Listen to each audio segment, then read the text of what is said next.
Hi friends, good morning. मैं Chandan Kumar prequel classes के online session में आप समस्त छात्र छात्राओं का फिर से एक बार स्वागत करता हूं। दोस्तों, आज तारीख 24 मई 2020 है। जैसा कि हम प्रत्येक क्लास की शुरुआत आज का इतिहास टुडे इन हिस्ट्री टॉपिक से करते हैं, जिसमें हम महत्वपूर्ण ऐतिहासिक घटनाओं पर चर्चा करते हैं। तो देर न करते हुए आज का हमारा पहला पॉइंट होगा निकोलस कॉपरनिकस। ध्यान देंगे दोस्तों, ये दुनिया के महान खगोलविद तथा गणितज्ञ रहे हैं। आज ही की तारीख 24 मई 1543 को इनका जन्म पोलैंड देश में हुआ था। ध्यान रहे साथियों, इन्होंने एक महत्वपूर्ण सिद्धांत दिया और दुनिया को बताया कि सूर्य के चारों ओर सभी ग्रह चक्कर करते रहते हैं और पृथ्वी अपने अक्ष पर घूमती रहती है, जिसके कारण दिन और रात जैसी घटनाएं होती है। हमारा अगला बिंदु है महारानी विक्टोरिया। ध्यान रहे साथियों, आज ही की तारीख 24 मई 1819 को इनका जन्म हुआ था। खास बात है कि महारानी विक्टोरिया आयरलैंड और ग्रेट ब्रिटेन दोनों की महारानी के रूप में जानी जाती है और इनका कार्यकाल काफी स्वर्णिम रहा और इनके कार्यकाल में ब्रिटेन दुनिया के मंच पे छा गया था। हमारा अगला बिंदु है मोहम्मदीन एंग्लो ओरिएंटल स्कूल। ध्यान रहे साथियों, आज ही की तारीख 24 मई 1875 को इस स्कूल की स्थापना हुई। इस स्कूल की स्थापना महान स्वतंत्रता सेनानी शिक्षाविद सर सैयद अहमद खान ने किया था। इस स्कूल की स्थापना अलीगढ़ में की गई और यही स्कूल आगे चलकर वर्ष 1920 में अलीगढ़ विश्वविद्यालय के रूप में स्थापित हुआ। आपको खास बात बता दें कि भारत की आजादी के समय तक भारत में 4 ही विश्वविद्यालय हुआ करते थे, जिसमें अलीगढ़ विश्वविद्यालय काफी प्रसिद्ध है। हमारा अगला बिंदु है विलियम लॉयड गैरिसन। ये पेशे से तो एक पत्रकार थे, पत्रकार समाज सेवी रहे हैं। आज ही की तारीख इनका निधन हुआ था 1879 में। कब निधन हुआ था? 24 मई 1879 को।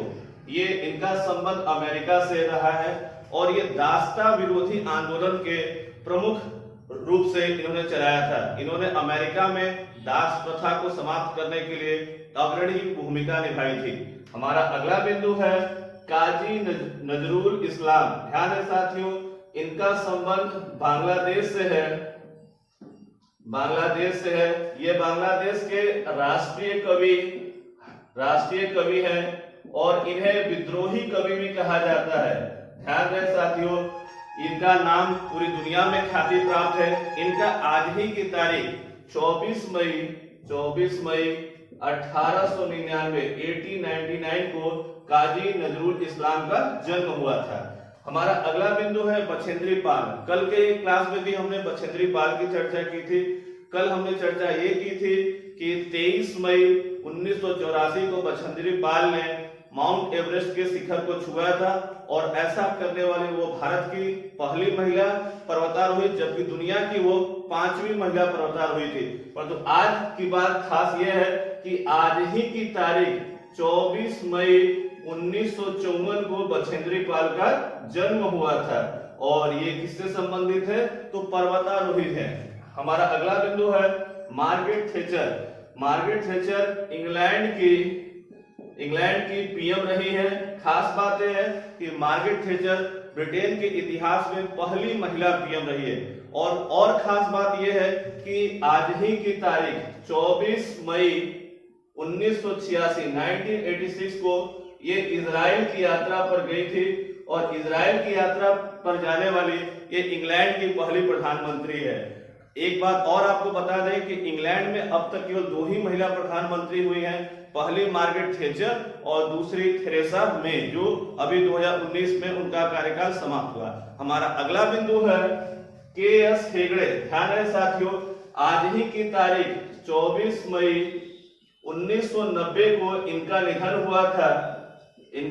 हुआ था। ये भारत के भूतपूर्व लोकसभा अध्यक्ष थे, रहे। तो अब हम लोग आज के करंट अफेयर्स की ओर चलते हैं हम लोग पहले करंट अफेयर्स की ओर। पहला करंट अफेयर्स है लक्षद्वीप। ध्यान है दोस्तों, लक्षद्वीप भारत का एक यूटी है, मतलब केंद्र शासित राज्य है। ध्यान रहे साथियों, आज हम इसकी चर्चा इसलिए कर रहे हैं कि पूरे देश में लक्षद्वीप एक चर्चा का विषय बना हुआ है। भारत के सभी राज्यों में कोविड के 1-2 मामले जरूर देखने को मिले, परंतु लक्षद्वीप में एक भी मामला अब तक नहीं आ पाया है। तो ध्यान रहे साथियों कि भारत का कौन सा ऐसा राज्य है जहां अब तक कोविड-19 का एक भी केस नहीं है, तो वो राज्य है केंद्र शासित राज्य लक्षद्वीप। लक्षद्वीप की राजधानी कवारत्ती है। लक्षद्वीप एक द्वीपीय राज्य है। यह अरब सागर में स्थित एक द्वीपीय राज्य है जो केरल राज्य के सबसे नजदीक है। कोझीकोड से लक्षद्वीप की दूरी 350 किलोमीटर के आसपास है। हमारा अगला बिंदु है खुडोल। ध्यान देंगे दोस्तों, खुडोल एक योजना है जिसका संबंध मणिपुर राज्य से है। खुडोल योजना को एक एनजीओ नॉन गवर्नमेंटल ऑर्गेनाइजेशन या कहें गैर सरकारी संगठन के द्वारा चलाया गया है। सबसे खास बात यह है कि इस खुडोल योजना को यूनाइटेड नेशन के द्वारा दुनिया के सर्वश्रेष्ठ 10 योजनाओं में शामिल किया गया है।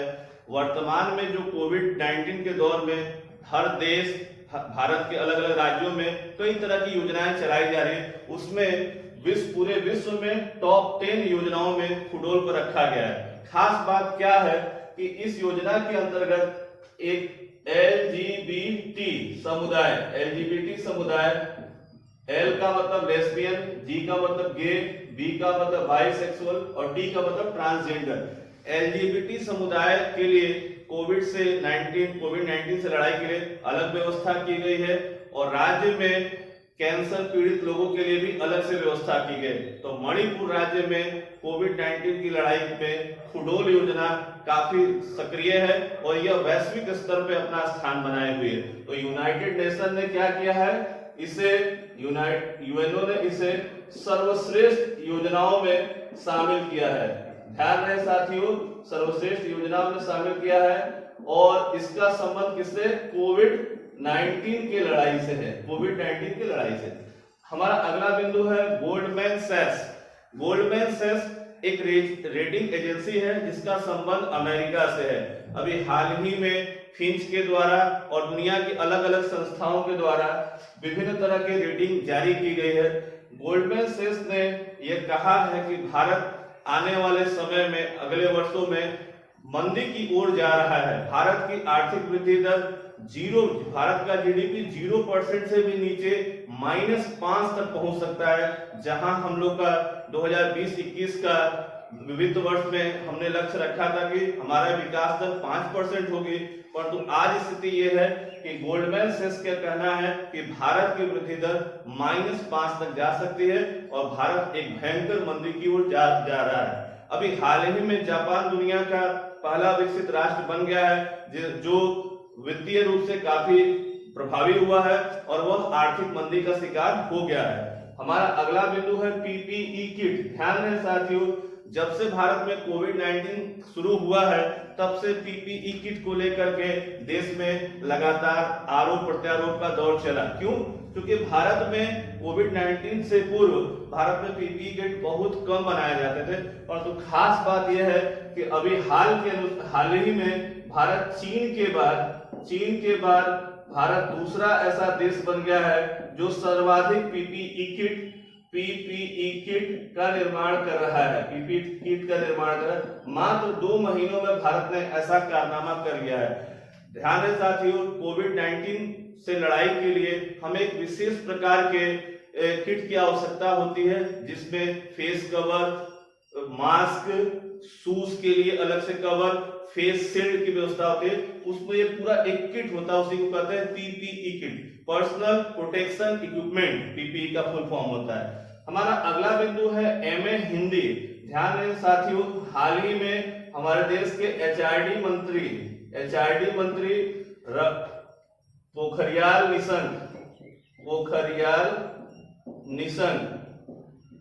निशंक ने एमए हिंदी की शुरुआत इग्नू के अंतर्गत की है। इग्नू का ऑनलाइन कोर्स एमए हिंदी की शुरुआत भारत के एचआरडी मंत्री पोखरियाल निशंक ने किया। एचआरडी का फुल फॉर्म होता है ह्यूमन रिसोर्स डेवलपमेंट, इसको हम लोग शिक्षा मंत्री भी कह सकते हैं। तो एमए हिंदी ऑनलाइन किसने शुरू किया है? तो इग्नू के द्वारा। ध्यान रहे साथियों, IGNOU Indira Gandhi national open university, इसकी स्थापना 1985 में हुई थी और वर्तमान में इसके वीसी नागेश्वर राव हैं। ध्यान रहे साथियों, नागेश्वर राव इसके क्या है? वीसी है।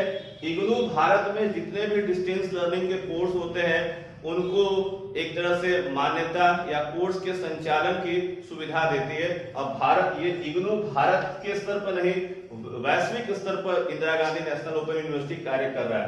हमारा अगला बिंदु है ऑर्डर मी ऐप। ध्यान है साथियों, इस ऐप को पतंजलि द्वारा लॉन्च किया गया है। पतंजली ने ऑर्डर मी ऐप लॉन्च किया है। पतंजलि की स्थापना 2006 में हुई थी, 2006 में हुई। इसका हेडक्वार्टर हरिद्वार है। ध्यान है साथियों, पतंजलि का नाम आप लोग सभी लोग जानते होंगे। पतंजलि के प्रमुख बाबा रामदेव हैं और बालकृष्ण हैं। हमारा अगला बिंदु है सबको रोजगार। यह एक योजना है जिसका संबंध मध्य प्रदेश राज्य से है। ये सबको रोजगार योजना के अंतर्गत मध्य प्रदेश सरकार प्रवासी मजदूरों के लिए विशेष प्रकार से रोजगार सुविधा देने का प्रयास कर रही है। क्योंकि वो अपना रोजगार छोड़ करके राज्य में अपने ग्रामीण क्षेत्रों में लौटे हैं, तो उनको वहीं पर रोजगार की व्यवस्था दी जाएगी। तो सबको रोजगार योजना का संबंध मध्य प्रदेश राज्य से। ध्यान है साथियों, मध्य प्रदेश राज्य ने अभी हाल ही में FIR आपके द्वार नामक योजना भी शुरुआत की। अभी हाल ही में मध्य प्रदेश सरकार ने चरण पादुका स्कीम भी लॉन्च की। तो कोविड के दौर में तरह तरह की योजनाएं लॉन्च हो रही है। हमारा अगला बिंदु है वैग 12 इंजन। ध्यान में साथियों, ये भारत का सबसे पावरफुल इंजन